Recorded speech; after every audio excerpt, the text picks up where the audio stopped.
Welcome! In this video, we show you how easy it is to install the FLEXIRO ceiling heating system. The plug-in ceiling heating elements can be quickly and cleanly installed using the dry lining construction technique. All the required components are included in a single kit. A flat metal substructure is installed under the existing ceiling. The center spacing for the CD support profiles must be exactly 40 centimeters.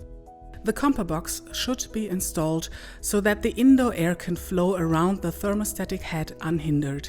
The bottom edge of the box should be at least 20 centimeters from the floor. The FLEXIRO ceiling elements are preferably placed in the middle of the overall ceiling surface. The edge areas are later closed with commercially available cut-to-size gypsum plasterboard panels. Groups of 4 FLEXIRO ceiling elements are connected together to form a partial heating surface. The ends of the connection pipes are pulled out from the transportation position and the protective dust caps are also removed. The FLEXIRO ceiling elements are fixed to the substructure's previously mounted CD profiles using drywall quick assembly screws. The arrangement of the screws is determined by the factory drilled holes. In the cavity between the ceiling and ceiling heating system, the connection hoses of 4 FLEXIRO ceiling elements are connected together in series using the plug-in connectors to form a partial heating surface. The connection hoses must be laid free of twists and with a bending radius of not less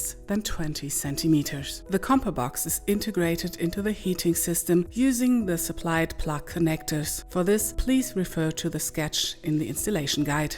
2 T-pieces are attached to the feed pipes of the existing space heating system, one to the supply line and one to the return line, so that the FLEXIRO system is parallel integrated. Please make sure that you carry out a pressure test and a trial run. The gypsum plasterboard panels for closing the ceiling's edge areas must be 1.25 centimeters thick. The joints between the adjacent building components must be flexible so that the heating surface does not crack due to expansion movements caused by heat.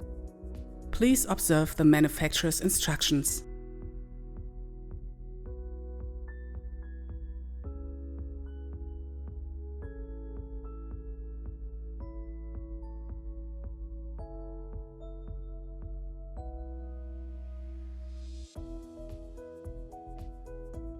After completing the installation and once the joint fillers, paints and surface coverings have naturally dried out, the heating can be put into operation.